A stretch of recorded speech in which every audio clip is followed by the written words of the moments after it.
Lipstick under my బుర్కా పేరుతో బాలీవుడ్లో రూపొందిన సినిమా చాలా వివాదాస్పదమైంది. ఈ సినిమాలో సెక్స్, అశ్లీలం, ఓ వర్గాన్ని కించపరిచే సీన్లు ఉన్నాయంటూ సెన్సార్ సర్టిఫికేట్ ఇవ్వడానికి కేంద్ర సెన్సార్ బోర్డు నిరాకరించింది.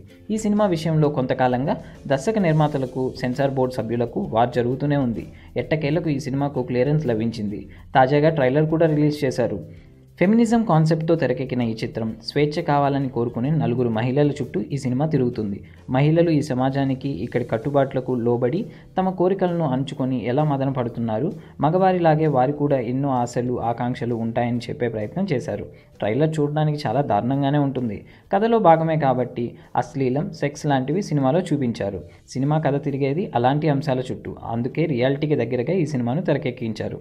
జూలై 21న సినిమాను దేశవ్యాప్తంగా గ్రాండ్గా రిలీజ్ చేసేందుకు ప్లాన్ చేస్తున్నారు.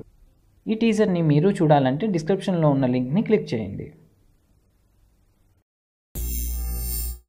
Thanks for watching. For more interesting updates, don't forget to subscribe Filmy Looks.